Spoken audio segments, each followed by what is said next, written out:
네,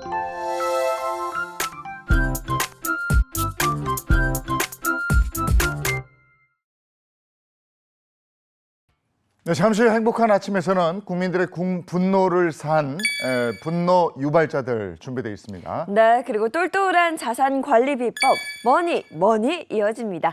저희는 광고 보고 다시 돌아올게요.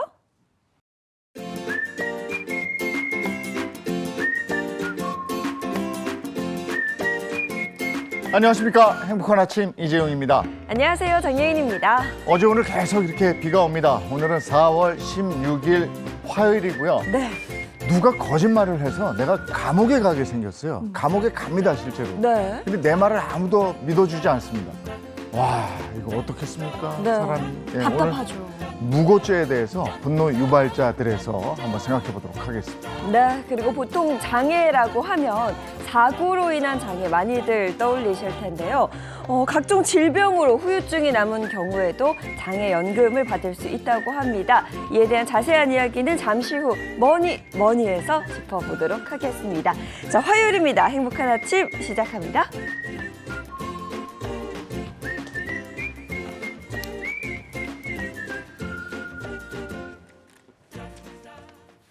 네, 화제 이슈를 발빠르게 전해드리는 모닝 브리핑부터 시작하겠습니다. 조현정 시사평론가와 함께합니다. 어서 오세요. 네, 안녕하세요. 네, 첫 번째 이슈부터 전해주시죠. 네, 고의로 사고를 낸 뒤에 합의금을 탈취하려고 한 이들이 경찰에 붙잡혔습니다. 교통법규 위반 차량만 골라서 일부러 교통사고를 낸 뒤에 합의금 명목으로 2억 원이 넘는 돈을 갈취했다고 합니다. 네, 어떻게 된 일인지 자세한 소식을 좀 전해주세요. 네, 어제 경찰에 따르면 20대 남성 A씨 등 일당 52명은 2021년 4월부터 지난해 7월까지 경기도 의정부시와 서울 노원구 일대에서 보험 사기를 벌였습니다. 렌터카를 이용해서 유턴구역에서 대기하고 있다가 맞은편에서 신호를 위반하고 그대로 직진해오는 차량과 일부러 부딪혀서 합의금을 받아 챙긴 건데요.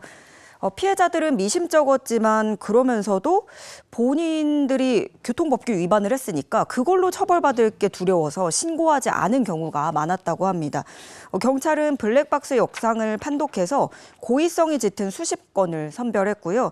보강 수사를 마치는 대로 이들을 검찰에 송치할 방침이라고 밝혔습니다.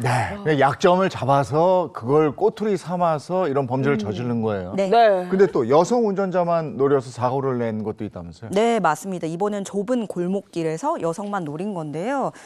서행하는 차량에다가 일부러 손목을 갖다 대는 이른바 손목치기라고 하는 방식을 사용한 겁니다. 사람과 부딪히면 일단 당황을 하잖아요. 이 당황한 운전자들에게 보험 처리하면 손해니까 100만 원에 합의해주겠다. 이런 식으로 합의금을 뜯어낸 것으로 알려졌습니다. 그러니까 이게 보험료 인상을 부담스러워하는 운전자의 그 심리를 이용한 거네요. 네, 맞아요. 그리고 일단 본인이 사람을 쳤다라는 그런 부담감도 있고요. 그렇지만 A씨의 이러한 범행은 그리 오래가진 못했습니다. 보험 접수를 이상하게 만류하고 개인 합의금만을 요구하는 모습을 수상하게 여긴 일부 운전자들이 경찰에 신고를 했기 때문인데요. 경찰은 이 주변 CCTV 등을 통해서 동선을 역추적한 끝에 A씨 검거에 성공을 했고요. 여죄가 있는지도 조사를 하고 있다고 합니다. 아니, 주변에 요즘에는 CCTV에 블랙박스에 다 있는데 아직도 이런 범죄가 있습니다. 네. 그리고 조금 미심쩍으면 귀찮으니까 그냥 합의해야지 하지 마시고 이거 한번 걸어보세요. 네. 그러면은 이 사람들을 잡을 수도 있는 거거든요. 네. 아직도 이런 게 있네. 자, 다음 이슈 전해주시죠. 중고 물품을 시세보다 저렴하게 판매한다고 올리는 방식으로 사기를 친 20대 남성이 검찰에 넘겨졌습니다. 이 남성은 지난 10월부터 약 6개월간 각종 중고 물품과 온라인 티켓을 저렴하게 판다고 속여서 129명을 상대로 4,400여만 원을 받아서 가로챈 것으로 조사됐습니다. 가해자는 1명인데 피해자가 100명이 넘습니다. 보통 이제 생활비를 조금 아껴보려고 중고거래 하시는 분들이 많은데 네. 이거 참 씁쓸합니다. 맞아요. 생활비도 아껴야 되고 그만큼 또 품을 들여서 조사하고 알아보시는 건데 이게 정말 치밀한 게 뭐냐면 이 중고거래하는 분들 거래하기 전에 계좌도 검색을 해보고 또 사기 계좌로 탄로가 나면 이걸 또 서로 공유하기도 하고 그러잖아요. 근데 이 범인이 이걸 대비를 해서 금융기관 12곳에서 비대면 방식으로 계좌를 20개 만듭니다. 이걸 와. 돌려가면서 범행을 한 건데요. 신고가 접수된 이후에도 계속 도망을 다녔고요. 결국 경찰은 지난 2일에 남성을 제주도에서 체포했습니다. 야, 이 중고 거래가 활발해지고 이러니까 또 사기꾼들이 이쪽으로 몰렸습니다. 근데 이게 전국적으로 이 사기 피해가 동시다발적으로 신고가 되고 이랬다면서요. 네, 최근에 이 위조 신분증과 대포 통장을 활용한 조직적인 중고거래 사기를 당했다는 신고가 접수돼서 경찰이 수사를 벌이고 있는데요. 피해자들이 모이고 있어요. 단체 채팅방을 개설하고 또 사기 행각에 쓰였던 신분증, 계좌 정보를 공유하는 등 집단 대응에 나섰습니다. 이 단체 채팅방에 모인 피해자만 1,400명이고요. 자체 추산한 피해 금액은 9억 원에 달하는 엄청난 규모인데요. 이 피해자들이 취합한 계좌만 봐도 놀란 게 600여 개, 계좌가 600여 개고요. 명의는 90여 개에 이릅니다. 와, 그런데 문제는 다른 사람의 명의를 도용해서 사기를 쳤다면 이게 검거가 쉽지 않을 것 같은 이 부분이란 말이죠. 맞아요. 아무리 이 계좌가 사기 계좌입니다 하고 공유를 해도 또 새로운 게 나오고 또 새로운 게 나오니까 이거 뭐 알아보기가 쉽지 않고 사기 이력을 아무리 조회를 해도 소용이 없었고요. 주범을 추적하는 데에도 굉장히 오랜 시간이 걸린다고 합니다. 경찰은 이런 사기 피해를 막기 위해서는 경찰청 사이버캅에서 판매자의 사기 이력을 조회를 하시고 또 가급적 안전결제 서비스를 이용하라고 당부하고 있습니다. 사이버캅, 그다음에 뭐 안전결제 안전결제 이거 알아놔야 되겠네요. 네. 그러니까 이거 중고 물품 거래하기 전에 네. 좀 액수가 있는 것들은 이거 다 확인해야 되겠네요. 중요합니다. 알겠습니다. 다음 미션 해주시죠. 네, 전공의들의 집단사직서 제출로 의료공백 사태가 오늘로써 58일째를 맞았습니다. 사태가 장기화되면서 관련 업계의 피해도 가중되고 있는 모습인데요. 특히 이 대형 병원에 입점한 식당, 카페, 매출이 급감한 건 물론이고요. 그 주변에 있는 인근 소상공인들도 크게 타격을 받고 있습니다. 네, 의료 공백으로 환자가 줄었고 그로 인해서 병원 주변 유동인구도 줄어든 모양입니다. 네. 자세히 좀 전해주시죠. 네, 그 이른바 빅5 병원에 입점한 상인들은 이 의료 공백 사태로 인해서 손님이 절반 이상 줄었다고 얘기를 하고 있어요. 병원에 입점한 한 약사가 이야기하기로는 병원에 남아있는 환자, 의료진들이 점점 적어지면서 올해 초하고 비교하면 사람도 절반, 매출도 절반 이하로 뚝 떨어졌고 주변에 있는 식당도 한산해진 건 마찬가지라고 토로를 하고 있는데요. 이 외에도 병원식을 담당하는 단체 급식 업체들, 간병인, 사설 구급차 일감도 줄었고요. 이른바 환자방이라고 하는 그 환자 전용 고시텔도 손님이 없어서 방이 텅 빈 상황입니다. 이 병원들도 적자가 나서 잇따라서 비상 경영을 선언하고 이랬다는데 상황이 어떻습니까? 지금 대학병원은 아시다시피 진료도 줄이고 수술을 줄이다 보니까 그럼 이게 수익이 줄어들었고 빅5 병원 같은 경우에는 하루 손실이 10억 원이 넘는다고 해요. 특히 서울 아산병원은 오는 19일까지 의사 외의 직군을 대상으로 해서 희망퇴직을 받기 시작했고요. 대한병원협회는 병원의 줄도산을 막자라는 취지로 정부의 건강보험 진료비, 선지급을 그러니까 먼저 메꾸기부터 해야 된다 이렇게 요구를 하고 있는 상황인데요. 그런데 또 한편으로는 이런 말도 나와요. 자리를 이탈한 건 의사인데 의사 외에 그런 M1 다른 직군에게 희망퇴직을 받고 네. 또 M1 국민 세금을 투입하고 있다 이런 비판도 분명히 나오고 있습니다. 크게 예견된 거란 말이에요. 그 걱정을 많이 했단 말이에요. 네, 네. 이게 문제는 의사 쪽에서 터졌는데 의사 외에 다른 직군이 희망퇴직을 하게 생겼단 말이죠. 그렇죠. 그리고 주변의 소상공인들까지 피해를 보게 됐단 말이죠. 병원은 지금 굉장히 경영난에 허덕이게 됐단 말이죠. 이게 핵심은 여기인데 다른 데로 퍼져버리는 걸 우리가 많이 보거든요. 네. 아, 안타깝습니다, 정말. 자, 다음 이슈 전해 주시죠. 네, 한 남성이 공원 내에서 골프나 축구, 캠핑 등을 하지 말라는 경고문에도 아랑곳하지 않고 골프 스윙을 연습해서 공분을 사고 있습니다. 한 온라인 커뮤니티에 글과 함께 영상이 올라왔는데요. 이 영상 속에는 한 남성이 공원에 부착된 골프 금지 경고 현수막 바로 뒤에서 골프 스윙 연습을 하는 모습이 담겨 있었습니다. 아, 정말 왜 이럴까요? 골프는 다들 아시겠지만 골프 연습장이라고 연습을 할 수 있는 공간이 따로 있거든요. 폼도 안 좋아. 자, 근데 이렇게 현수막이 떡하니 붙어 있는데 그 앞에서 이렇게 골프 연습을 한다. 네. 근데 이게 또 처음이 아니라면서요. 저도 영상 지금 다시 봐도 너무 얄미운데요. 지난 12일에는 또 이런 일도 있었어요. 서울 송파구에 있는 국가지정문화재 풍납통 토성에서도 역시나 골프 연습 중인 남성이 목격돼서 논란이 일었는데요. 보면 초등학교 인근 사유지, 아파트 주차장, 해수욕장에서도 무분별한 골프 연습이 끊임없이 목격이 되고 있지만 경찰에 신고를 해도 처벌은 고작 벌금 10만 원에 불과하다고 합니다. 이러니까 우리가 문제예요, 조금 이따 정말. 분노 네. 유발자들 할 거지만 네. 정말 처벌 너무 약하니까 그냥 버젓이 해요. 돈 낼게 이래버린다니까. 그렇죠. 아유, 이거 지금 아니죠. 이게 분노 유발자입니까? 모닝 브리핑. 브리핑입니까? 두 개가 합쳐진 것 같아요. 네. 아이고 참. 알겠습니다. 오늘 여기까지 하죠. 조현정 시사평론가와 함께했습니다. 고맙습니다. 네, 고맙습니다.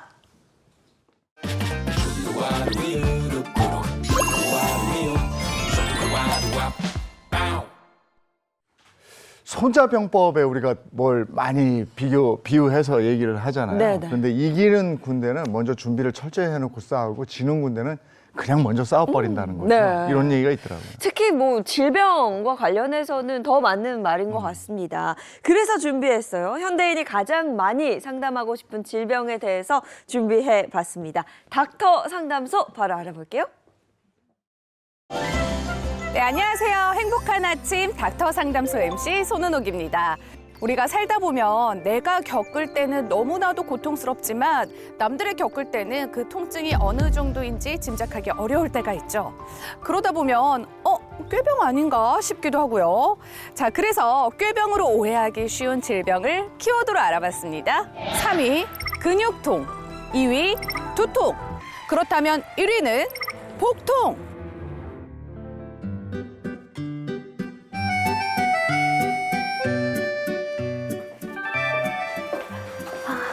자, 이번에 만나 뵙게 될 선생님은 어떤 분이실지 또 기대가 되는데 여긴 것 같거든요.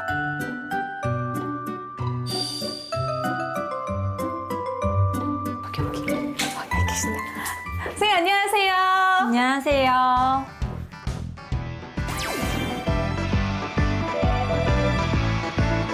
선생님, 복통이란 게 배가 아픈 걸 말하는 게 맞나요?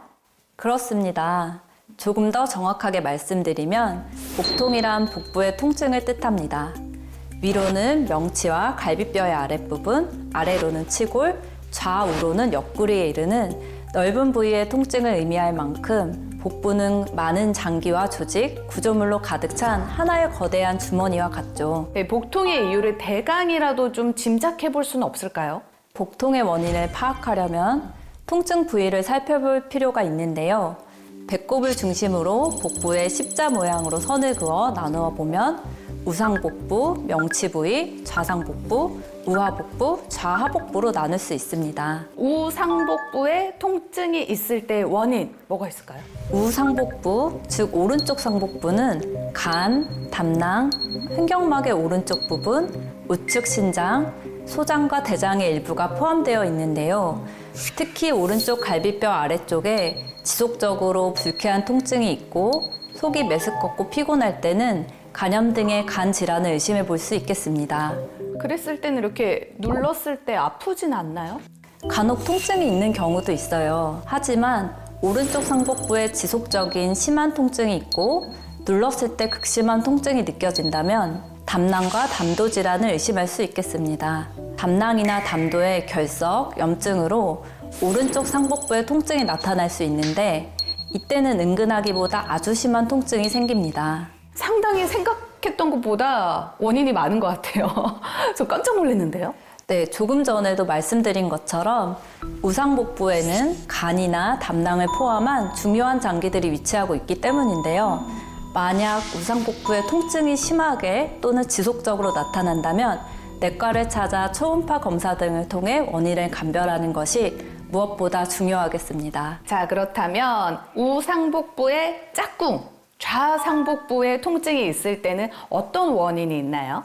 좌측 상복부에서 명치 부위에는 췌장, 식도, 위, 십이지장 등의 장기가 있습니다. 명치 부위에 극심하면서도 찌르는 것 같은 통증이 있다가 몸을 굽히거나 숙였을 때 조금 나아지는 경우 췌장염을 의심할 수 있겠습니다. 췌장은 복부 깊숙이 자리 잡고 있고 소화액과 인슐린을 만들어내는 장기예요. 그러다 보니 술을 많이 마시거나 담낭 질환을 가진 사람의 경우 자주 겪습니다. 이 명치랑 좌상복부 통증일 때는 그럼 다른 질환은 어떤 게 있을까요? 명치 부위와 좌상복부 부위의 통증의 대표적인 질환은 식도염과 위, 십이지장 염증이나 궤양이 있습니다. 지나친 음주나 잘못 먹은 음식, 매일 복용하는 진통제 이런 것들과 같이 위장의 내벽을 자극하는 요인들로 인해서 식도염이나 기능성 소화불량, 염증이 생길 수 있어요. 주로 쑤시는 것 같은 통증이고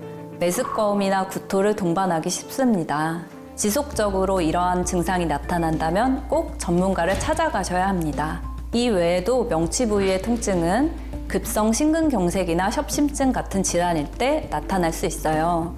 이때는 심전도 등의 검사가 필요할 수 있습니다. 또 우측과 마찬가지로 좌측에도 신장이 있어서 좌측 신장 결석이 있는 경우에도 극심한 통증이 있을 수 있어요. 자, 그렇다면 하복부 통증의 원인도 궁금한데요? 하복부 통증이 있을 때는 주로 장 질환이 원인이 되는데요. 특히 경련성 복통을 느끼는 경우가 많습니다. 바늘로 찌르는 것 같은 예리한 통증이나 복부 팽만감을 호소하는 편이고요. 보통은 식사 후에 배가 아팠다가 배변 후에 복통이 후전되기도 합니다. 또 우하복부의 통증을 보일 때는 우리가 흔히 얘기하는 맹장염을 의심해 볼 수 있습니다. 또 양측 하복부에 극심한 통증이 있다면 개실염 등을 의심해 볼 수도 있습니다.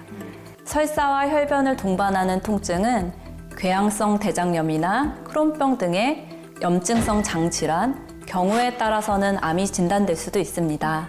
자, 그렇다면 마지막으로 이 복통을 예방하려면 어떻게 하면 좋을지 한 말씀 해주시죠. 평소 자극적인 음식과 술, 담배 등은 피하시고 규칙적인 생활 습관과 운동을 하시는 것이 좋습니다. 또 스트레스 관리도 중요한데요. 무엇보다 가장 중요한 것은 증상이 생겼을 때 하루빨리 내과에 내원하여서 이상이 있는지를 확인해 보는 것이 필요합니다. 일병으로 오해하기 쉬운 질환 키워드 1위, 복통에 대해서 상담해 주신 닥터 하경선 선생님 고맙습니다. 고맙습니다. 우리 몸에는 마음을 담은 호수가 있다고 하죠. 바로 눈입니다. 인상을 좌우하는 핵심 열쇠이자 마음을 담은 호수. 눈의 건강을 해치는 질환 키워드 3위, 안구 건조증. 2위, 각막염과 결막염. 그렇다면 마지막 1위는 바로 안검하수.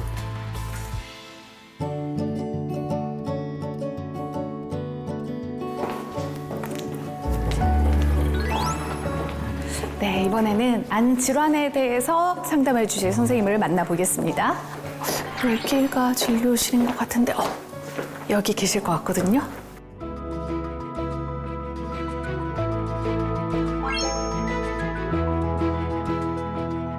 안녕하세요. 안녕하세요.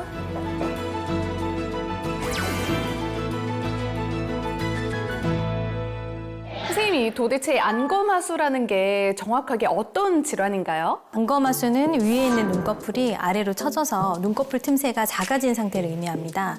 정면을 볼 때 윗 눈꺼풀이 비정상적으로 처져 있죠. 그러면 이 안검하수의 대표적인 증상이 눈꺼풀 틈새가 좀 작아진 뭐 이런 걸 생각하면 될까요? 네, 그렇습니다. 좀 더 자세히 설명드리면 눈이 작고 항상 졸린 것처럼 보이고요. 자기도 모르게 이마를 많이 사용하며 침침하고 시야가 가린 것 같은 답답함을 느낍니다. 또 눈을 뜨기 위해서 이마에 과도한 힘을 주다 보니 이마에 깊은 주름이 잡히기 쉽고요. 시야가 가려져서 정면을 쳐다볼 때 이마와 턱을 올리는 습관이 생기기도 합니다. 이 눈꺼풀 처짐이 생기는 이유가 뭔가요? 눈꺼풀 처짐은 크게 선천성과 후천성으로 나누고요. 외상이나 질환에 의해 2차적으로 발생하기도 합니다.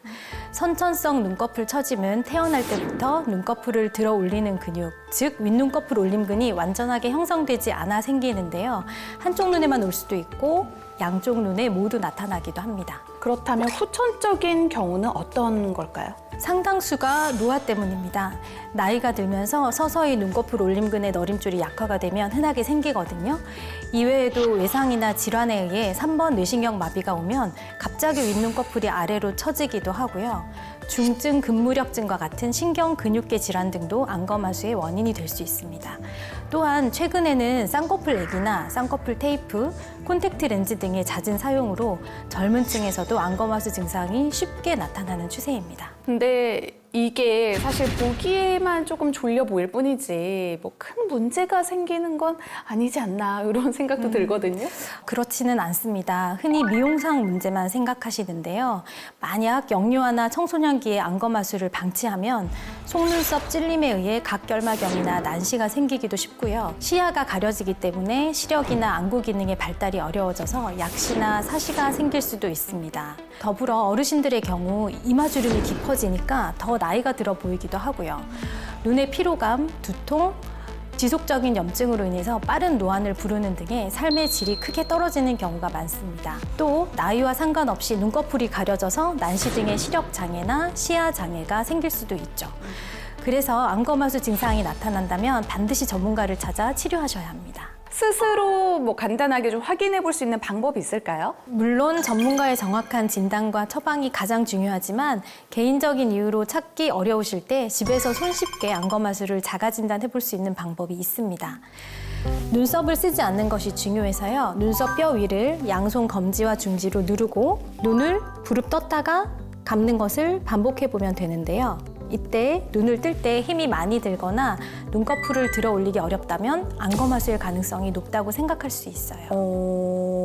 저도 지금 잠깐 따라해 봤는데 다행이다. 아직까지는 눈을 뜰 때 뭐 그렇게 힘들거나 무거운 느낌은 없는 것 같거든요. 이 밖에도 평소에 눈이 졸리고 피곤해 보인다는 말을 자주 듣거나 정면을 볼 때 눈꺼풀에 가려져 시야가 답답한 경우, TV를 보거나 컴퓨터 모니터를 볼 때 턱을 자신도 모르게 치켜뜨는 습관이 있다면 안검하수를 의심해 볼 수 있겠습니다. 이 안검하수가 그렇다면 의심이 될 때 꼭 쌍꺼풀 수술을 해야 하는 건가요? 아닙니다. 실제로 참 많은 분들이 오해하는 부분 중 하나인데요. 안검하수는 근본적으로 처진 근육과 힘줄을 당겨주는 상안검 수술이 필요합니다. 쌍꺼풀을 만드는 미용적인 수술과는 그 목적이 다릅니다. 수술의 위험성과 안과적인 기능 이상의 정도를 따져본 뒤에 적절한 시기에 치료를 진행해야 합니다. 그래서 안과 전문의와 충분히 상담한 뒤에 치료 방법을 결정하셔야 합니다. 자, 이렇게 눈의 건강을 해치는 질환 키워드 1위였죠. 안검하수를 상담해 주신 닥터 이정혜 선생님 고맙습니다. 네, 고맙습니다. 지금까지 닥터 상담소 MC 손은옥이었습니다.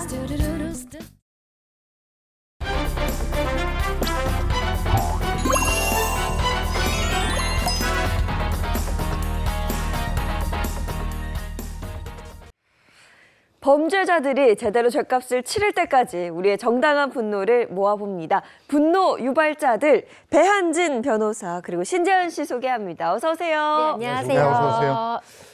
얼마 전에 걸그룹 출신 BJ가 소속사 대표를 고소하는 사건이 있었습니다. 네. 이 사건부터 한번 알아보도록 하죠. 어떤 사건이었습니까? 네, 제가 한번 전해드리겠습니다. 네. 걸그룹 출신의 현직 BJ 여성이 소속사 대표가 자신을 성폭행하려 했다라고 주장을 했는데요.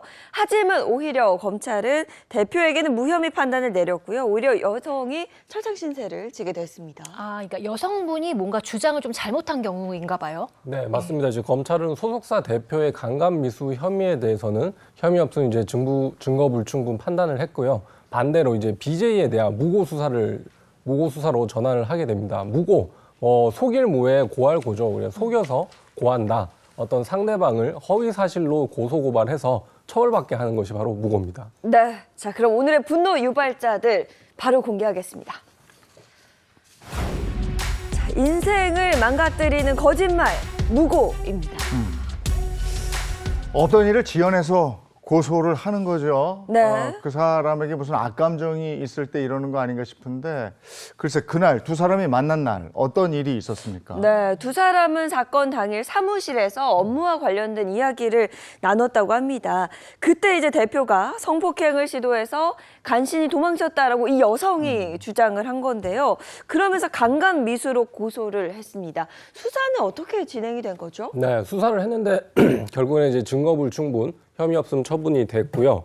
경찰에서 일단 불송치 결정으로 자체적으로 일단 수사를 종결을 했죠. 하지만 BJ가 이에 대해서 이제 불복을 하면서 이의 신청을 하게 됩니다. 아, 그러니까 이제 결과를 받아들일 수가 없기 때문에 다시 수사를 해달라 이 말인 거죠? 맞습니다. 이제 모든 형사 사건은 이제 고소인이 그 혐의 없음 불송치 결정에 대해서 이의 신청을 하면 자동으로 검찰로 이제 송치가 되게 되는 구조입니다. 그러니까 끝까지 그 대표는 나는 피해자다. 난 그런 일을 한 적이 없다. 이렇게 얘기를 한 거고 네.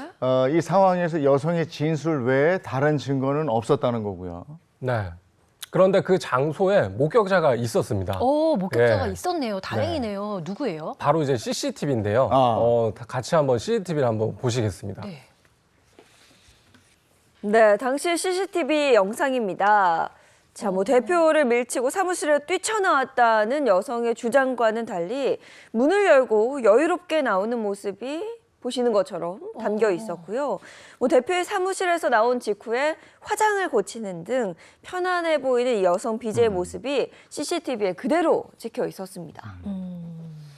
지금 저 장면만 봐서는 지금 뛰쳐나왔다, 도망쳤다 그러니까 이게 전혀 저걸 보이지 보고 않아요. 이제 뭔가 석연치 않은 부분이 있다 이렇게 생각을 했겠죠. 네, 맞습니다. 이제 CCTV 영상이나 이제 두 사람이 주고받은 그런 메시지 같은 것을 보니까 이제 고소인이 피해를 당했다고 하는 그런 진술과 조금 불일치하는 부분이 있었던 거죠. 그래서 이제 고소인의 진술이 신빙성이 없었기 때문에 그런 부분이 이제 결정적인 역할을 했던 것으로 보입니다. 그래서 이 BJ는 결국에는 이제 무고죄로 재판에 넘겨졌고 최종적으로 법원에서 징역 1년 6개월의 실형이 선고돼서 법정 구속이 됐습니다. 네, 이 사건이 좀 이례적인 것이요. 저희가 보통 이제 분노 유발자들 전하면서 여러 사건들을 다뤘잖아요. 근데 검찰의 구형을 넘어서는 판결은 그중에 없었는데 이 사건 같은 경우에는 검찰 구형보다 더 높은 형이 선고됐다고 합니다. 네, 맞습니다. 이제 검찰은 징역 1년을 구형을 했었는데 법원에서는 현재도 이 여성이 자기가 이제 무고를 한 적이 없다며 범행을 부인을 하고 이제 반성하지 않는 모습을 보이기 때문에 검찰 구형보다 높은 형을 선고한다고 하면서 징역 1년 6개월을 선고했습니다. 잘못을 인정하지 않고 반성하지 않아서 더 큰 벌을 내린 거네요. 네. 근데 BJ 측은 내가 약을 많이 먹고 그때 술도 많이 먹고 해서 정신이 없었다 이런 얘기를 기억이 불확실하다 이런 얘기를 했다고 하는데 아니 본인이 한 얘기 때문에 한 사람의 인생이 또 망가질 뻔한 거 아니겠습니까? 네, 정말 CCTV 영상이나 문자 메시지가 있으니까 그래도 혐의가 풀려서 정말 다행인 것 같은데 또 생각해보니까 이 BJ 여성의 목적이 있었을 것 같아요. 그렇게 막 이의 신청도 하고 막 고소도 할 정도면요. 네, 맞습니다. 이제 금전적인 문제 여러 가지 이제 추측들이 있었지만 검찰에 따르면 그 대표한테 너 여자친구랑 이제 헤어지라고 요구를 했는데 그걸 이제 거절을 당하니까 앙심을 품고 무고를 했다. 이렇게 이제 밝혀졌습니다. 네, 결국에는 무고로 결론이 나긴 했습니다만 고소 이후 기획사 BJ들이 다수 탈퇴하는 등 소속사 대표가 경제적으로든 심리적으로든 굉장히 많은 피해를 입었다고 합니다. 아니 이런 일이 한번 일어나면 사람들이 또 색안경을 끼고 봐요. 아니 땡 굴뚝에 연기 날까 이런 식인데 그렇죠. 본인은 얼마나 이게 속이 터지고 답답할 노릇이겠습니까? 특히 연예계에서는 이 연예인들 이미지가 또 중요하기 때문에 이런 일들이 왕왕 일어나는 걸 저희가 보기도 하는데 배우 이진욱 씨죠? 성폭행 피소 사건 이 사건도 마찬가지였다고 그랬어요. 화면 한번 보시죠. 30대 여성을 성폭행한 혐의로 고소당한 배우 이진욱 씨. 어제 오후 7시 경찰에 출석해 11시간 넘게 조사를 받고 오늘 새벽 귀가했습니다. 제가 얼굴이 알려졌다는 이유만으로 상대방이 무고하는 것에 대해 정말 쉽게 생각하는 것 같은데 무고는 정말 큰 죄입니다. 조사 열심히 받고 나오겠습니다. 네, 이진욱 씨는 호감을 가지고 만났고 합의하에 이루어진 관계였다라고 주장하는 반면 상대 여성 측은 아니다, 그럴 마음이 없었다라고 주장을 했습니다.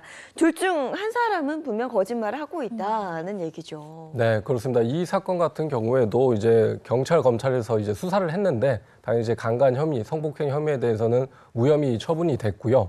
이 고소한 상대방에 대해서 이제 무고죄로 재판에 넘겨졌지만 1심에서는 무죄가 선고됐습니다.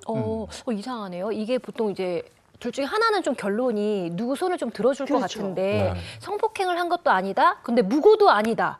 결론이 이렇게 났어요. 네. 1심 재판부는 이제 여성의 주장이 사실일 가능성도 있다라고 이제 판단을 했는데요.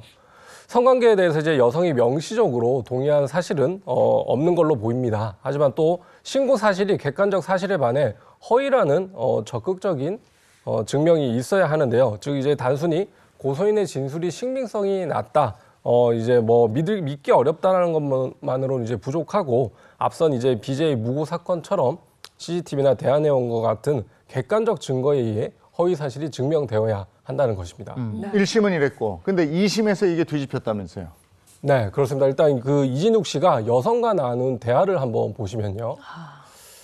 두 사람은 이제 메신저 대화로 함께 갈 식당을 언급하면서 이제 친근하게 대화를 나눴거든요. 이런 모습들을 봤을 때 여성도 이제 호감이 있었고 관계에 강제성이 없었다는 부분이 인정되었다고 합니다. 그래서 재판부는 1심의 무죄를 뒤집고 이진욱 씨의 진술에 신빙성이 있다고 보고 그 무고한 여성에게 유죄를 선고하고 징역 8월, 집행유예 2년을 선고했습니다. 실형이 아니라 집행유예가 나왔네요. 네, 그 피고인이 뭐 계획적으로 이제 범행을 하거나 뭐 합의를 목적으로 이제 무고한 것은 아니고 그리고 이진욱 씨도 결과적으로는 이제 형사처벌을 받지 않았다는 그런 점을 참작한 것으로 보입니다. 아니 그래도 이제 뭐 진실이 밝혀져서 다행이긴 하지만요. 어찌됐든 피해는 있는 거잖아요. 이거 무고죄가 진짜 무서운 것 같아요. 네. 이게 무고죄가 문제가 되는 게 네. 이게 성범죄인 경우에는 네. 이게 주변에서 수군거린단 말이에요. 맞아요. 그러니까요. 일단 그게 또 문제고 특히 이게 이제 무고로 밝혀지고 다시 이제 사회로 돌아가서 네. 정상 생활을 하려고 해도 아까 얘기한 주변에서 쑥덕거림, 그다음에 학교나 아니면 회사 같은 데 갈 때 괜히 내가 한 일도 아닌데 위축되죠. 내가 죄인처럼 위축되고 막 이런단 말이에요. 네, 맞습니다. 그래서 하루아침에 성범죄자로 낙인 찍히고 징역까지 산 한 남성의 억울한 사연이 있다고 해서 준비해봤습니다. 함께 보시죠.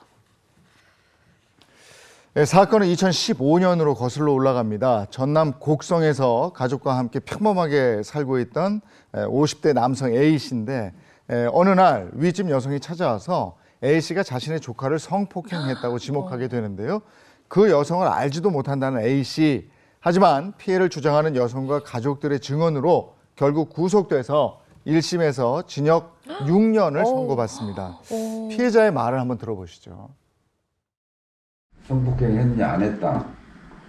나는 얼굴도 모른다. 피해자 진술만 믿고 저를 빨리 범죄로 만들어가지고 구속시키는 데 집중했지 그 이면은 한 번도 들여다보지 않았죠. 아니 이런 일이 있을 수가 있네요. 이 증거가 없는데 이제 피해자의 주장만 듣고 이거를 뭐 실형을 지금 한 거잖아요. 네, 맞습니다. 이제 성범죄 사건의 특성인데 당시 이제 범행 어떤 장면을 촬영하고 있는 CCTV 같은 것들이 있기가 어렵기 때문에 피해자 진술이 이제 일관된다면 그것을 이제 증거로 유죄가 선고되는 게 또 성범죄 사건의 특징이죠. 네, 그런데요. 나중에서야 밝혀진 이 사건의 진실, 진범이 따로 있어서 정말 충격적입니다. 직접장애 2급의 조카를 성폭행한 것은 다름 아닌 고모부였다고 합니다. 이상하네요. 방금 전에 신고를 한 사람이 고모라고 고모였는데. 했잖아요. 네. 고모부면 자기 남편일 텐데 이거 알고서도 그러면 다른 사람한테 죄를 뒤집어 씌운 거네요. 맞습니다. 이제 조카가 그 친언니랑 이제 어떤 집안의 문제 때문에 이 고모 부부 댁에 이제 잠깐 살았었는데 그때 당시에 이제 이 고모부가 조카를 이제 이렇게 상대로 범행을 하게 된 겁니다. 야, 진짜 나쁜 사람이네. 자기가 돌봐야 되는 조카를 그랬단 말이에요. 네.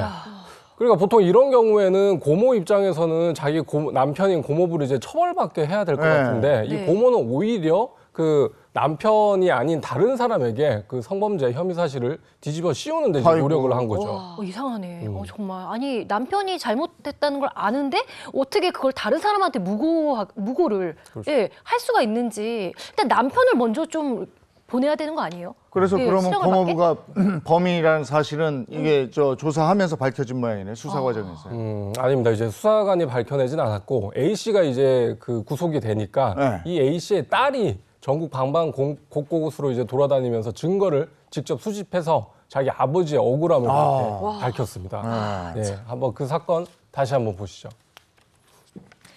자, 2심 재판이 시작된 2017년 여름입니다.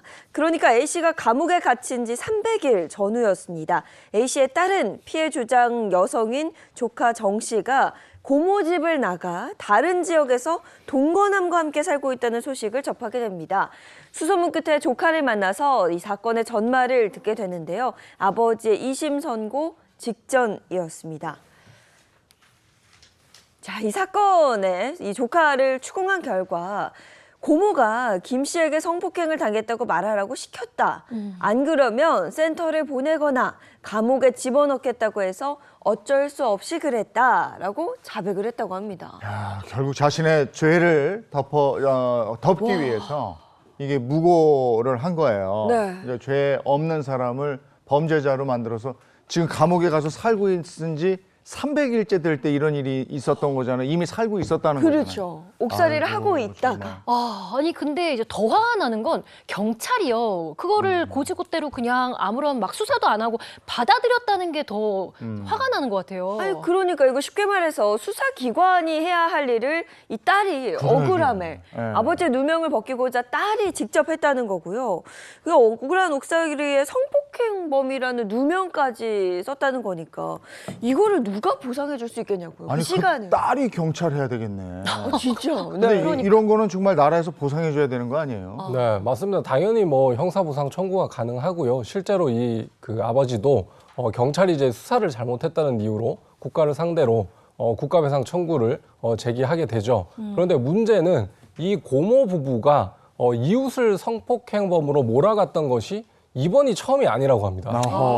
그럼 성폭행도 성폭행인데 또 무고로 다른 사람을 또 범인으로 한 이력도 있다는 거예요? 네, 맞습니다. 이전에도 이웃을 이제 성폭행범으로 몰아서 이제 그런 사건들이 있었고, 그게 이제 사건 기록이 남아 있었지만 경찰이 제대로 수사를 하지 않았던 것이죠. 네, 뭐 당연히 의심을 할 수 있었던 부분들이 있었는데요. 피해자의 거짓 증언만 그대로 믿었던 겁니다. 심지어 이 법정에서 담당 경찰관은 이런 말을 합니다. 그런 사실을 몰랐다. 알았다면 수사 방향이 달라졌을 것이라고 위증까지 했다고 합니다. 이 증언으로 피해자 측은 패소하고 말았죠. 하지만 이 사건 이후 이제 기록을 경찰관도 이미 알고 있었다는 어떤 그런 정황 증거가 나왔거든요. 게다가 경찰은 그 범행 장소를 비추는 CCTV에 대한 수사도 제대로 하지 않았던 것으로 확인이 됩니다. 대체 왜 그러니까 그러는 거예요? 아예 수사를 안 한 거네. 그러니까. 이게 저 남녀간의 성적인 문제. 그래 여자 말이 맞겠지. 남자가 그랬겠지. 이러고 안 해버린 건데. 너무 아니 CCTV 확인은 기본 중에 기본 아닙니까? 너무하다. 담당 경찰관 얘기가 있어요. 한번 들어볼까요?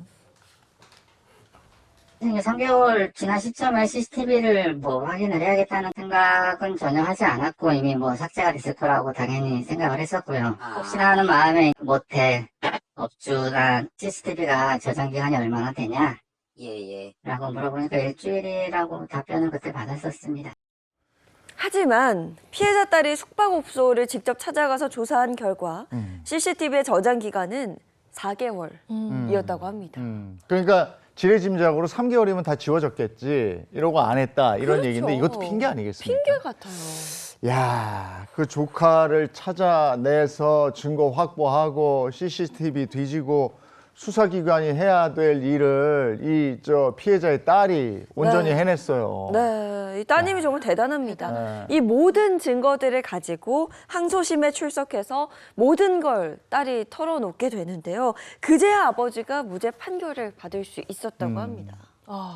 근데 지금 보니까 뭐 사과도 없었다고 하고, 근데 지금 뭐 11일도 아니고 11개월을 지금 복역을 했을 텐데 이게 뭐 그동안 뭐 일도 못했을 거고요. 얼마나 이제 정신적인 피해가 컸겠어요. 근데 지금 아무런 보상이 지금 없다는 게 정말 놀라운 것 같아요, 진짜. 아니 이 네. 사건 자체도 화가 나지만 고모부가 그런 짓을 했다는 자체가 화가 나지만 네. 이것보다 더한 게 경찰의 그런 그 수사 태도. 그렇죠. 이게 또 화가 나는 부분이고. 그 또 다른 그 무고한 사람을 또 범죄자로 만들었다고 그러잖아요, 이 고모부. 이게 어떤 처벌을 받았습니까? 네, 잠깐 이제 심호흡 좀 하셔야 되는데요. 그 아이러니하게도 조카를 이제 성폭행했던 고모부는 A에 대한 이제 무고 교사 혐의, 결국 이제 자기 죄를 덮어 씌우기 위해서 조카한테 이제 무고를 교사했다는 혐의로 A 씨보다 훨씬 적은 징역 2년 6개월의 실형이 선고가 됩니다. 아, 이건 또 뭐야? 심호흡을 진짜 하고 제가 얘기해야 될 것 같아요. 어이가 없네, 어이가 없어. 아니 근데 지금 무고 피해를 받은 분은 죄를 뒤집어 쓰고도 6년을 선고받았는데 예. 뭐 2년 6개월요? 진범인데? 이게 말이 됩니까 이게? 아니 성폭행에 무고까지 하면은 가중 처벌돼야 되지 않아요? 오히려? 예. 그렇죠. 제가 생각해도 정말 이제 납득하기 어려운 그런 선고형인데 재판부의 논리는 그런 것이죠. 이제 이 진범이라고 하는 사람은 자기 범행을 인정하고 있으니까 2년 6개월인데 다른 이제 그 억울하게 누명 쓴 사람은 자기 자신 범행을 이제 부인했기 때문에 자기가 안 했으니까. 네, 그러니까. 그러니까 그런 것 억울하니까. 때문에 징역 6년을 선고했다는 거니까 정말 납득하기 어렵죠. 어이가 없습니다. 어이가. 이거 말도 안 되는 겁니다. 진짜 이런 일이 있나 혹은 뭐 이런 법이 있나 정말 화가 나는데요. 그리고 또 한 가지 국가를 상대로 하는 이 손해배상 청구 소송에서도 패소했다고 합니다. 네. 한 1억 9천여만 원에 대해서 손해배상 청구를 했지만 경찰관이 이제 수사가 미흡한 건 맞지만 네. 뭔가 책임을 질 정도로 잘못한 것은 없다 이렇게 본 것이죠. 아 진짜 한 사람의 인생이 이렇게 됐는데? 분노 유발자네요, 진짜. 아니 어떻게 지금 그러면은 뭐 11개월 감옥에 있는 것보다 어떻게 더 그런 게 힘든 게 있겠어요. 지금 말이 안 예. 나는 거예요. 우리 너무 황당해서. 너무 화가 나는 것 같아요, 진짜. 아니, 진짜 그렇게 할 고통을 말이 겪었는데. 없네. 예. 그 여기에 대해서 누리꾼들의 반응이 어때요? 진짜 저도 너무 누리꾼들의 화가 반응. 나지만 많은 분들이 화가 나셨겠죠. 이제 억울한 사람은 징역 6년, 성폭행범은 2년 6개월. 이게 나라냐? 성폭행 누명 씌운 책임을 국가가 피해 보상하라. 무죄 추정의 원칙도 고려하지 않았고 증거도 찾지 않았네. 경찰 옷 벗어라와 같은 격양된 반응을 보이셨습니다. 야, 이거 이때 누리꾼들이 그 경찰 이름, 판사 이름 막 올리지 않았을까? 그 정도 화가 났을 것 아니었을까? 같은데. 화가 나는데. 그런 생각도 드는데 단지 뭐 명예를 회복하고 싶다라는 게 피해자 측의 입장이었거든요. 근데 정말 안타까운 건 당시 임신 5개월의 몸으로 아버지의 이 누명을 벗기게 했다. 무죄 입증에 사활을 걸었던 이 딸이요. 유산이라는 아픔까지 아이고. 겪어야 했었다고 하는데요. 다른 법정에서 이런 이야기를 했습니다. 하느님이 제 아이를 데려가시고 대신 제 아비를 돌려주신다면 그것으로 하느님께 감사하려 했다라고 이야기를 하기도 했습니다. 딸의 이야기를 좀 직접 들어보실까요? 경찰은 하는 말이 처음부터 끝까지 매번 그래요. 고의적으로 한 게 아닙니다. 검찰은 뭐 유감이다. 하지만 판단은 법원이 했다. 법원은 유감이다. 뭐 이게 미안하다도 아니야. 네, 유감. 그냥 유감이다. 유감이다. 이게 예전에 일본 천황이 우리한테 한 거 아니에요? 유감. 유감이다. 정말. 도대체 이게 유감이 뭐냐? 네. 그때 막 이랬는데 이런 데서는 절대도 미안하다, 뭐 죄송하다 이런 얘기를 안 쓰더군요. 그러니까요. 대부분 다 인정하는 말 안 그냥 하죠. 유감이다. 자, 여기에 대해서 그 딸은 국민청원을 올렸습니다. 그래서 이렇게 올렸어요. 경찰은 누명당한 남성이 더 열심히 변론하지 않았다고 아버지 탓을 한다. 와. 수사기관이 해야 할 일을 내가 했는데 경찰, 검찰, 법원은 사과 한마디도 없었다. 이렇게 얘기를 합니다. 아유, 이거 5개월. 얼마나 억울합니까? 지금. 아이까지 잃었는데 아버지 결백은 밝혀냈고요. 근데 이 문제에 대해서 그 누구 하나 사과도 안 하고 지금 뭐 손해배상을 해주는 데도 없고요. 너무 진짜 이거 어떡해요. 너무 분노에 쌓여서 네. 제가 화병이 날 정도네요. 진짜. 네. 네. 아니 이렇게 한 사람, 근데 한 사람이 아니죠. 한 가정을 정말 파탄이 난 겁니다. 인생을 송두리째 바꿔버린 무고죄. 정말 뿌리 뽑아야 하는 게 아닌가 이런 생각이 좀 드는데 무고죄 처벌 관련해서 좀 더 강력하게 좀 바뀌어야 되지 않을까라는 생각도 들고요. 네, 그렇습니다. 저도 사실 검사 재직 시절에 이 무고죄만큼은 진짜 엄단해야 된다는 그런 철학을 가지고 수사를 했던 경험이 있거든요. 이 무고죄라는 걸 가만히 살펴보면 피해자가 정말 많습니다. 경찰도 속이고 검찰도 속이고 법원도 속이고 결국에는 그로 인해서 피해자가 이제 감옥 갈 수 있는 그런 위기에 처하는 굉장히 중대한 범행이기 때문에 정말 어렵게 수사해서 무고죄 혐의가 밝혀진다고 하면 반드시 범죄 예방 차원에서 엄단해야 될 필요가 있다고 생각합니다. 거짓말로 다른 사람들을 범죄자를 만들어요. 네. 그리고 거짓말로 그 집안을 그냥 폭삭 망하게 만들어요. 이런 무고죄, 또 사기 사건, 네. 이게 다 거짓말이잖아요. 그렇죠. 근데 우리 사회가, 우리 공권력이 이런 거짓말하는 사람들에 대해서 너무 관대해. 자기들도 거짓말해서 그러나? 그런가요? 이게 이건 너무, 아니죠. 너무 이러니까 우리가 이제 화가 나서 이런 걸 하잖아요. 이 분노 유발자들 아닙니까, 제가? 네. 근데 진짜 이런 거에 너무 관대하니까요. 할 때마다 화가 납니다. 그래서 주체할 수가 없어서 이렇게 좀 약간 오버하게 되고 이러는데 이해해 주시기 바랍니다. 아이고 진짜 화가 나죠. 어이가 없어서 그렇습니다. 분노 유발자들입니다, 정말. 예, 배한진 네. 변호사님 고맙습니다. 고맙습니다.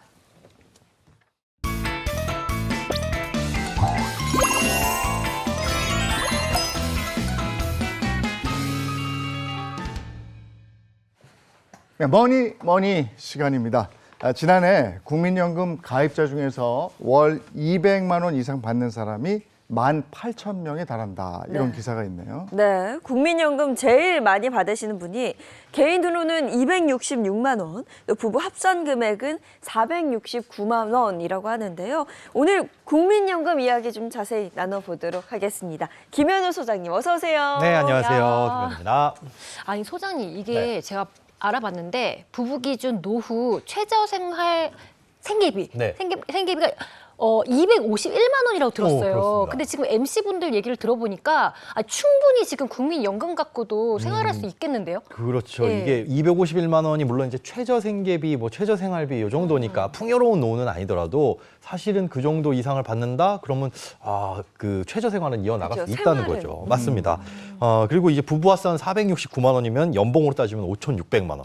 이렇게 와. 은퇴 준비를 잘 하신 분들을 요즘에 은퇴족이 아니라 이 금퇴족이라고 부른다고 합니다.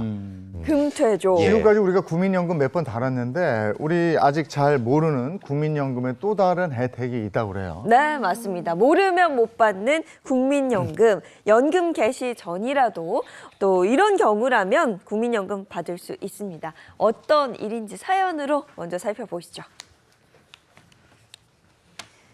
저희 삼남매는 아버지가 일찍 돌아가시고 어머니가 온갖 굳은 일을 하며 키워주셨어요. 그러던 어느 날 고생만 하시던 어머니가 쓰러지셨습니다. 다행히 생명은 건지셨지만 어눌한 말과 편측 마비가 남아있어 꾸준한 재활치료가 필요합니다. 살아계신 것만으로도 너무 감사하지만 오랜 병간호로 가족 모두 힘든 상황인데요. 국민연금에서도 지원을 받을 수 있는 제도가 있다고 들었습니다. 어떻게 도움을 받을 수 있을까요? 이런 경우에도 지원해주는 제도가 있어요. 오. 국민연금에. 이거 금시초문인데 어떤 겁니까? 네, 잘 모르시는 분들이 많은데요. 바로 국민연금에는 장애연금이라는 제도가 있습니다. 이 장애연금, 국민연금 가입 중에 발생한 질병 혹은 이제 사고로 인해서 부상을 입었다. 그런데 완치 후에도 이 장애가 남아있을 때 장애 정도에 따라서 연금액을 지급하는 제도인데요. 이게 몸이 불편하니까 생계가 곤란해지지 않겠느냐, 그러니까 좀 도와드리자라는 취지에서 생긴 연금이라고 보시면 되는 겁니다. 정말 아프면은 보험에서만 가능한 줄 알았는데 네. 이게 연금에서도 이게 받을 수 있는 건지는 정말 처음 알았어요. 네. 그러면 질병으로 인한 후유증이 장애로 남아있을 경우 이런 경우에도 받을 수 있다는 말인 거예요? 네, 그렇습니다. 우리가 보통 장애라고 한다면 선천적인 장애를 생각하시거나 아니면 뭐 사고로 부상을 입어서 장애가 발생한 경우를 생각하시는 게 일반적인데요. 이게 질병으로 인해서도 나중에 후유증이 남으면 이 대상이 될 수 있습니다. 뭐 예를 들어서 신장 투석을 받는다거나 아니면 장기 이식 수술을 받았다. 근데 그로 인해서 나중에 생활이 좀 불편해졌다라고 한다면 장애 진단을 받을 수 있는 거고요. 뭐 노인성 질환을 앓게 돼도 마찬가지입니다. 그런데 이런 장애연금은 나이에 상관없이 연금이 지급될 수 있으니까 내가 나중에 아프게 되면 혹시나 해당이 되지 않을까 이렇게 생각하실 수도 있으니까요. 모든 분들에게 해당이 되는 제도라고 보시면 되겠습니다. 기본적으로 내가 몸이 불편해야 받을 수 있는 거 이건 알겠는데 네. 어떤 기준이 있습니까? 이 뭐 신체라고 한다면 눈, 코, 정신계통, 호흡기 질환, 뭐 각종 이제 모든 신체를 포함하기 때문에 대부분 다 해당이 된다 이렇게 보시면 되는데요. 어떤 질병이냐 그 질병 자체보다는 질병으로 인해서 어떤 후유증이 얼만큼 남았느냐 이게 사실은 장애연금을 지급하는 중요한 기준이 됩니다. 그래서 그 등급에 맞춰서 연금을 지급해주거나 아니면 그 정도가 약하다 그러면 일시금으로 지급을 해주는 제도입니다. 아, 그러니까 뭐 예를 들면 다리가 좀 안 좋다고 쳐요. 네네. 그러면 이제 절뚝거리긴 하는데 그래도 걸을 수 있다. 아니면 거동이 아예 불편하다. 뭐 이런 기준이 좀 있지 않을까요? 그렇습니다. 뭐 다리 이렇게 예를 들으셨는데 네. 그 신체 기관마다 그런 등급이나 기준 같은 게 따로 있는 거죠. 네. 자, 이제 저희가 또 궁금증이 막 폭발하기 시작했습니다. 네. 자, 우리가 하나하나 또 천천히 한번 살펴보도록 하죠. 국민연금, 우리가 몰랐던 장애연금에 관해서 지금부터 하나하나 짚어보도록 하겠습니다. 네. 자, 살펴보겠습니다. 장애연금에 대한 궁금증 베스트 4를 준비했는데요. 자, 오늘은 누가 먼저 하실까요? 제가 하겠습니다. 좋습니다. 먼저 해야 네. 확률이 맞을 확률이 높습니다. 지난주에도 네네네. 1등 하셨잖아요. 아, 그러니까요. 예. 네. 욕심이 납니다. 네. 아니, 아까 말씀하신 중에 질병의 경우에도 네네. 혜택을 지금 받을 수 있다고 했잖아요. 그러니까 뇌졸중 같은 경우는 당연히 후유증이 남으니까 해당이 될 것 같은데 네. 암 같은 그런 큰 병 있잖아요. 이것도 해당이 될지 궁금하거든요. 암 같은 자, 거. 암도 암이 해당이 될까? 될지. 질병. 그다음에 후유가 남아야 된다 그랬잖아요. 네. 근데 암이 워낙에 많으니까 많은 분들이 궁금해하실 것 같아요. 그러니까요. 있을 것 같아요. 있을 것 같은데 있을 것 한번 같아요? 아, 보여주세요. 아, 역시. 아, 역시 있습니다. 이제는 참. 자, 세 번째인데 암이나 치매도 장애연금 치매도 청구할 수 있나요? 예, 맞습니다. 모든 암 같은 경우 그리고 치매 같은 경우에는 일단 다 해당이 됩니다. 그런데 진단을 받았다고 해서 암 진단, 치매 진단 받았다고 해서 무조건 해당이 되는 건 아니고요. 어느 정도 심한지 그리고 어느 정도 후유 장애가 남았는지 그 장애 판정 기준에 따라서 결정이 되는 겁니다. 근데 요즘에 의학 기술이 워낙에 발전해서 예. 암 같은 경우에 그 심각한 전이가 아니면 수술해서 낫는 경우가 많거든요. 그렇죠. 근데 이런 경우는 장애연금 해당 요건이 안 되는 모양. 사실 암 치료를 받아가지고 완벽하게 호전이 됐다. 네. 그러니까 암이 걸리기 전 상태로 거의 다 돌아왔다라고 하신다면은 어렵습니다. 기본적으로 이제 장애연금 같은 경우엔 장애가 존속하는 기간 동안만 지급이 되는 거거든요.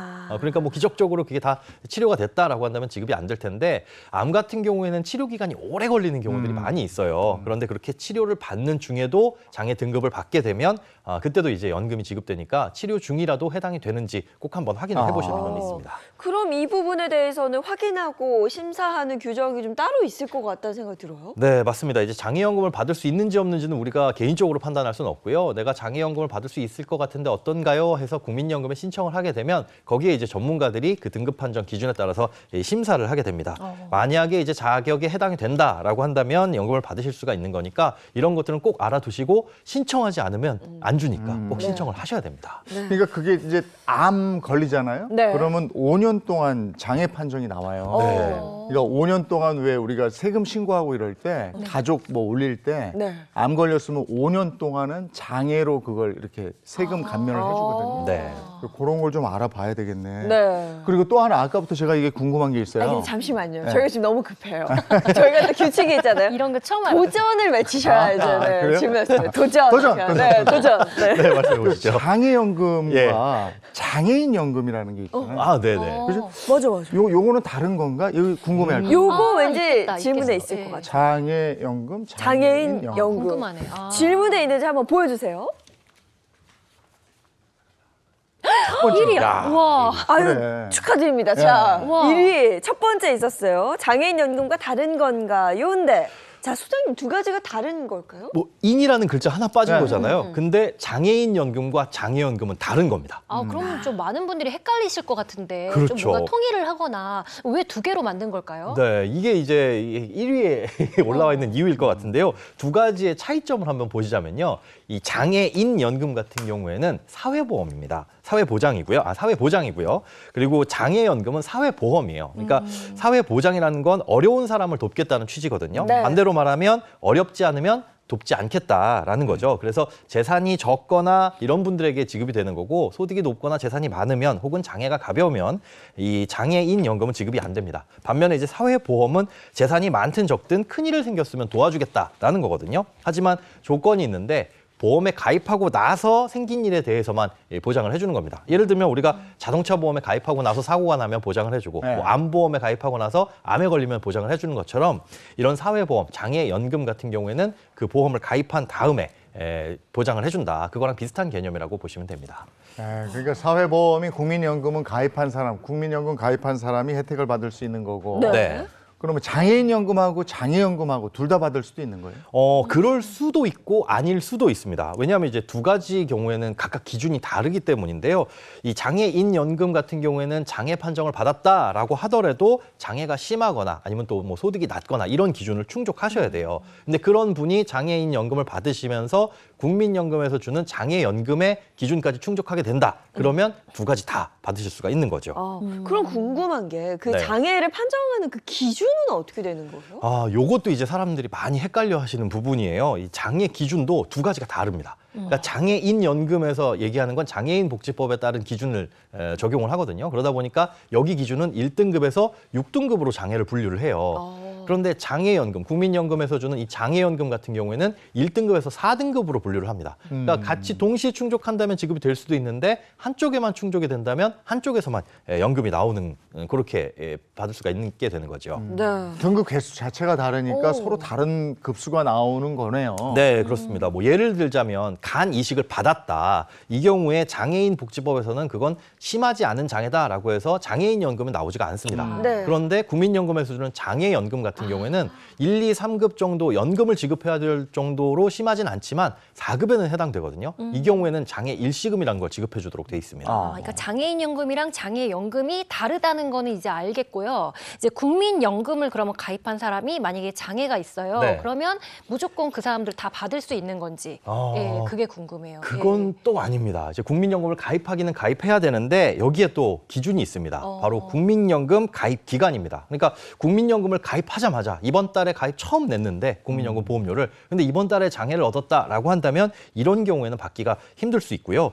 이 날을 기준으로 이 가입 기간 동안 낸 연금을 따져봐야 되는데 이 날이 중요합니다. 이 날이 뭘까요? 이날? 이거 좀 힌트를 주셔야 될 것 같아요. 이날 하니까 딱히 떠오르는 날이 없는데. 네, 어려우시죠? 이날을 그러니까. 기준으로 이거 네. 우리한테 쓰라고 이거 주신 거예요? 네. 이건 너무 저희를 높게 너무 평가하신 것 어려운데. 네, 주관식 하면은 이제 또 너무 막연하고 네. 어려우시니까 제가 네. 객관식으로 보기를 드리도록 하겠습니다. 네. 사지선다입니다. 좋네요. 예, 객관식. 자, 네. 사지선다 객관식 보여주세요. 자, 땡땡땡을 기준으로 가입 기간 낸 연금 등을 따져봐야 장애연금 혜택을 받을 수 있다. 이거? 1번이 초파일이야. 이건 아닌 것 같은데. 우리 바보로 합니다. 이거 약간 2번이 유리요. 초진일, 3번이 가입일, 4번이 퇴원일인데 이게 뭐야? 가입일 아니? 알아서 쓰는 거죠? 네, 예. 네. 하나, 둘, 셋. 방송 시간 있으니까 빨리. 네. 1, 2, 3, 4번 중에 하나를 고르시면 됩니다. 뭐 1번은 아닐 것 같다라고 말씀을 하셨는데 네. 저는 좀 성격이 급해가지고. 자, 저는 적었습니다. 자, 네. 하나씩 볼까요? 저는 저랑 같은. 저는 왜 그랬냐면 좀 바램을 적었어요. 이게 왜냐면 좀 빨리 나오라고. 예. 그래서? 처음에 좀 빨리. 아니 빨리 나오면 가입일이 더 빠르지. 그렇구나. 잘못 적었네. 고치시겠어요?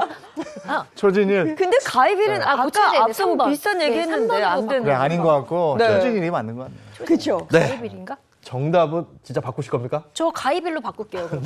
아이고. 3번. 네. 정답은 2번. 2번. 초진일입니다. 예. 예. 보통 이제 시험 문제 우리가 바꾸면 대부분 틀리더라고요. 그러네, 맞아. 맞아. 예. 이게 검토만이 좋은 건 아니에요. 그러네. 안 되겠다. 검토하다 많이 틀려. 2번. 네. 이번 초진일이 맞는데요. 우리가 네. 보통 질병이나 부상을 입었다라고 한다면 가장 그 다음에 병원을 간 날짜, 제일 처음에 간 날짜가 언제냐? 이게 바로 이제 초진일입니다. 근데 이 날을 기준으로 장애연금을 받을 수 있냐 없느냐가 정해집니다. 네. 그러면 초진일을 기준으로 얼마나 돼야 되는 거예요? 그거를 이제 화면으로 준비를 한번 해봤습니다. 보여주세요. 네, 3가지 요건이 있는데요. 초진일 기준, 병원에 처음 간 날 기준해서 과거 국민연금에 가입한 기간이 10년 이상이다. 이러면 해당이 되고요. 혹은 10년 미만이다라고 하더라도 전체 가입 대상 기간의 3분의 1 이상을 가입했다. 이러면 됩니다. 그러니까 예를 들어서 국민연금은 우리가 18세, 18살 이상부터 가입 대상인데요. 예를 들어 20살에 취업해서 22살까지 국민연금을 납입했다. 그러면 18살부터 22살까지 총 기간은 4년인데 20살부터 납입했으니까 4년 중 2년을 냈으니 절반 이상을 내신 거잖아요. 이렇게 3분의 1 이상을 내셨다라고 한다면 해당이 되는 거고요. 네. 세 번째로 초진일로부터 과거 5년을 쭉 돌아봤는데 그 5년 중에 3년 이상을 납입했다면 이것도 해당이 됩니다. 아, 그러니까 지금 나온 요 3가지를 그럼 다 충족해야 돼요? 그렇진 않습니다. 이 셋 중 하나만 충족하면 장애연금을 받으실 수 있다는 거죠. 하나만? 네. 아니 지급 방식은 그럼 말 그대로 연금 형식으로 받게 되는 겁니까? 그리고 얼마나 받게 되는 거예요? 선배님, 네. 도전하셔야죠. 도전. 네. 도전. 아, 이거 있겠다. 이거 궁금해요. 네. 이거 있을지 궁금하시죠? 네, 얼마 받는지. 그렇지. 얼마 받는지 궁금하지. 도전했으니까 그럼 한번 확인해 보죠. 예. 보여주세요. 자, 없나 봐? 네. 없었습니다. 질문에. 제일 아니 궁금한데. 뭐야? 돈에 관심들이 없으신 거예요? 그러네. 아니, 이렇게 여유로우시지? 이게 제일 궁금한데요, 저는. 네, 이게 아쉽게도 베스트 질문에는 없었는데 당연히 알고 계셔야 되고 되게 궁금하실 것 같아요. 네. 그래서 알려드리도록 하겠습니다. 자, 장애연금은 기본연금액의 장애 등급에 따라서 지급률이 달라지는데요. 일단 1급부터 3급, 이게 장애 정도가 심하면 이제 1급인데요. 1급부터 3급은 매월 연금으로 지급되고 4급은 일시 보상금으로 지급이 됩니다. 장애 1급 같은 경우에는 기본연금액의 100%, 2급은 80%, 3급은 60%가 평생도록 지급이 되고 4급은 기본연금액의 225%에 해당하는 돈이 일시금으로 지급이 됩니다. 그러면은요, 제가 이제 연금 개시일이 됐어요. 노령연금으로 월 100만 원을 받는다고 쳐요. 예. 그러면 이제 1급 같은 경우에는 100만 원, 그대로 2급 받죠. 같은 경우는 80만 원, 3급은 60만 원인데 4급 같은 경우는 225만 원을 일시금으로 받는 거예요? 정확합니다. 아, 정확해요. 오. 이거 그러니까 내가 나중에 얼마의 연금을 받게 되느냐, 그게 이제 중요하고 거기에 연동돼서 장애연금도 나오는 거죠. 그리고 여기에 이제 부양하는 뭐 배우자라든가 아니면 19세 미만의 자녀가 있다. 그럼 부양가족 연금액이라고 해가지고 한 명당 약 23,000원 정도가 추가돼서 나옵니다. 근데 저는 사실 이게 가장 궁금하거든요. 국민연금을 개시하면 노령연금을 받고 계시다는 건데 이 장애연금과 중복으로 받을 수 이거 있을까? 도전했어요 지금? 도전하고 얘기하는 거. 도전하고 그래.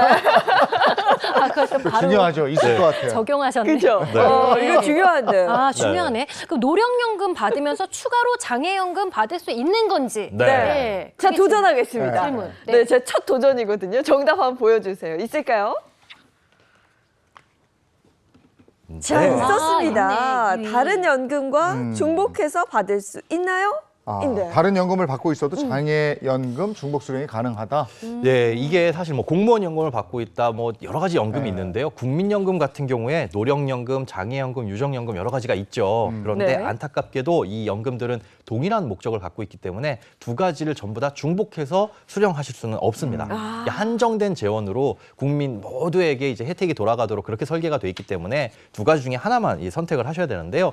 다만 이제 이 나이 들어서 연령이 증가하시게 되면 기초연금이라는 게 지급되는 경우가 있어요. 이 소득 하위 70% 어르신에게 이 65세 이상이 되면 이제 기초연금이 지급되는데 이 기초연금 좀 성격이 다릅니다.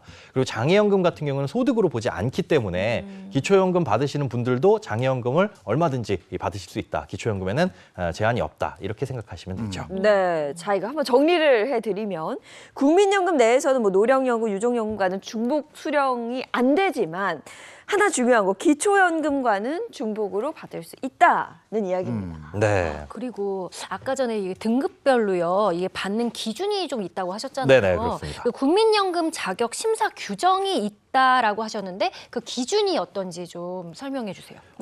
기준들도 상당히 좀 복잡하기는 합니다. 이것들을 네. 다 이제 우리가 외워둘 수는 없고요. 우리가 신청을 하게 되면 거기서 이제 심사를 받게 되는 거니까 그런 부분들은 이제 물어보시면 좋을 텐데 이것도 아마 이 질문에 있지 않을까 싶습니다. 도전 안 했죠? 도전이라고는 안 하셨지만 그래도 우리가 도전! 진행을 해보도록 하죠. 장애 등급 결정 기준 네. 궁금합니다. 도전. 네, 도전해 보겠습니다. 자, 공개해 주세요. 네, 4위. 네 번째에 있네요. 잘 장애 등급은 이제 어떤 장애다. 기준으로 결정되나요? 네, 이 장애 등급 같은 경우는 질병이나 부상으로 인해서 일을 할 수 없거나 아니면 노동 능력이 줄어든 정도, 요걸 이제 판단해가지고 지급해서 1급부터 4급으로 나뉘게 되는데요. 이거는 이제 신체 부위가 어디냐, 그리고 어느 정도의 장애, 후유장애 이런 것들을 입었느냐에 따라서 다 달라지기 때문에 국민연금공단에 문의를 해보시는 게 가장 정확합니다. 그런데 장애 등급을 판정하는 데는 또 이 시점이 중요한데요. 장애 등급 언제를 기준으로 삼느냐, 이 기준, 이건 언제일까요? 장애 등급 판정하는 시점. 이것도 객관식 해주시면 안 돼요? 보기 없나요? 그래, 그게 훨씬 낫겠다. 수월하던데. 네, 알겠습니다. 네네네. 조금 어려우니까 객관식 보기 드리도록 하겠습니다. 네. 예, 보여주세요.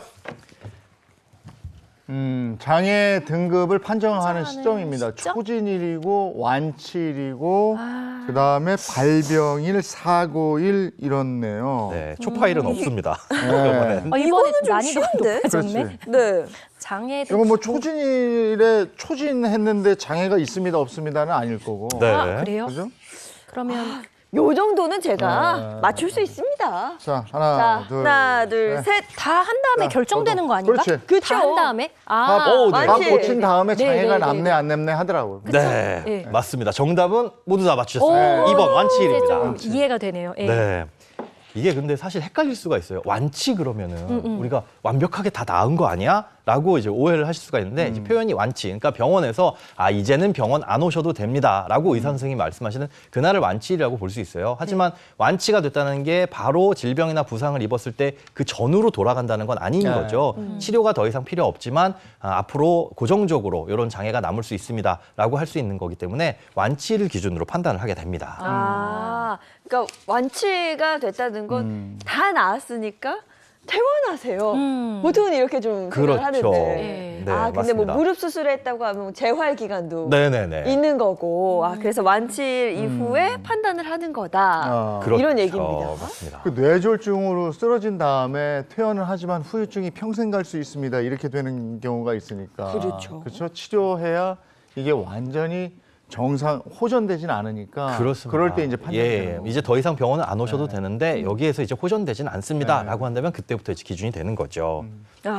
그런데 이런 경우도 있잖아요. 더디지만 조금씩 좋아지는 경우. 이런 경우는 뭐 완치라고 볼 수는 없겠지만 네네. 빨리 좀 연금을 받으셔야 할 그런 경우도 있을 것 같고. 그렇습니다. 이게 뭐 재활 기간이라든가 아니면 치료 기간이 길어지는 경우 있어요. 그럼 나는 이제 완치 판정 언제 받냐 하시는 분들 계실 텐데 이럴 때는 초진일로부터 1년 6개월이 딱 지난 그 시점을 기준으로 합니다. 그러니까 이 시점에 장애가 남았느냐 안 남았느냐, 뭐 치료가 완벽히 끝나진 않았더라도 그걸 판단하게 되고요. 혹은 1년 6개월이 지났는데 그때까진 괜찮다가 나중에 이 장애를 입은 경우들도 있어요. 이런 경우에는 그때 가서 신청을 하셔도 장애연금을 받으실 수가 있습니다. 네, 오늘도 이렇게 몰랐던 부분을 하나 배우게 됐습니다. 자, 그럼 오늘 국민연금, 장애연금 제도에 대해서 알아봤는데요. 소장님께서 끝으로 한마디 좀 해주시죠. 이게 가장 사실은 어떻게 보면 중요한 건데요. 장애연금이든 장애인연금이든 신청을 하지 않으면 받을 수가 없습니다. 나라에서는 어느 정도의 장애이신지를 모르기 때문인데요. 장애인연금 같은 경우에는 소득이나 재산이 중요합니다. 근데 지금 내가 신청했을 때 소득 재산이 안 맞았지만 나중에는 기준이 충족할 수도 있거든요. 이런 경우엔 수급 희망 이력 관리라는 거 신청하면 나라에서 5년 동안은 자동으로 심사를 해가지고 이젠 연금 받을 수 있을 것 같으니까 신청하세요라고 하는 제도들이 있습니다. 이런 거 반드시 신청하시고요. 방송을 보시고도 나 이거 모르겠다, 복잡하다 하시면 보건복지상담센터 129번에 전화를 하시거나 아니면 국민연금 1355에 전화를 하셔서 꼭 한번 상담을 받아보시기 바랍니다. 135. 야, 근데 요거 하나는 더 궁금해요. 근데 내가 이렇게 해서 네. 그래도 회사는 갔어. 근데 장애는 나왔는데. 예. 근데 나중에 알고 보니까 이런 제도가 있어요. 예. 그래서 그때 뒤늦게 신청을 하는 거야. 맞아. 예. 그러면 그 소급돼서 적용은 받아요? 최대 5년까지는 적용이 됩니다. 5년이요? 그러니까 5년, 10년 전에 장애를 얻었는데 네. 그 10년치를 다 주진 않고 5년까지는 적용을 해주니까 5년까지. 지금 알았다고 하시더라도 꼭 신청을 해보시기 바랍니다. 중요한 정보네요. 알겠습니다. 네. 건강하고 이제 그래서 안 받으면 좋죠. 근데 네. 혹시 무슨 일이 일어날지 모르니까. 그럼요. 근데 네. 이게 장애연금이 국민연금 안에 있다는 거. 그리고 이럴 때 활용하시라는 거니까 이거 꼭 알아두시면 좋을 것 같네요. 네. 오늘 고맙습니다. 네, 감사합니다. 자, 이어서 오늘 날씨 어떤지 날씨 알아보고 돌아오겠습니다. 마지원 기상캐스터 나와주세요. 네, 상암 DDMC 앞입니다. 오늘은 보건용 마스크 꼭 챙기셔야겠습니다. 현재 황사가 북서풍을 타고 서서히 유입되고 있는데요. 오늘 전국이 황사의 영향을 강하게 받겠습니다. 네, 오늘 대부분 지역에서 먼지 농도 나쁨 단계에 보이겠고요. 특히 낮 동안에는 매우 나쁨까지 오르겠습니다. 호흡기 관리에 각별한 유의가 필요합니다. 현재 안개까지 껴서 시야가 더 답답한데요. 특히 서해안과 남부에는 안개가 더 짙게 껴 있습니다. 200m 앞을 내다보기 힘든 만큼 안전운전 하셔야겠습니다. 오늘 낮까지는 곳곳으로 비가 조금 더 이어집니다. 비의 양은 5에서 10mm 정도인데요. 다만 영남에서는 강한 비를 조심하셔야겠습니다. 마지막으로 오늘 낮 기온입니다. 오늘 낮에는 서울 19도, 대구 24도가 예상되는데요. 오늘 아침에는 조금 쌀쌀하지만 낮 동안에는 어제보다 기온이 오르겠습니다. 네, 먼지는 내일까지도 우리나라에 머물겠고요. 남은 한 주는 대체로 맑은 날들이 이어집니다. 주말에 남쪽에만 비가 한 차례 지나겠습니다. 날씨였습니다. 어제 오늘 계속해서 이렇게 눅눅하게 비가 오니까 사람이 좀 처져요. 아유, 그러니까요. 오늘은 비 오고요. 황사에다가 안개까지 짙게 낀다고 합니다. 이럴 때 정말 몸이 좀 많이 처지는데요. 그래도 오늘 하루 화요일 힘내셨으면 좋겠습니다. 좋은 하루 보내시고요. 저희는 내일 아침 7시 30분에 다시 돌아올게요. 행복한 아침, 행복한 하루 되십시오. 고맙습니다. 고맙습니다.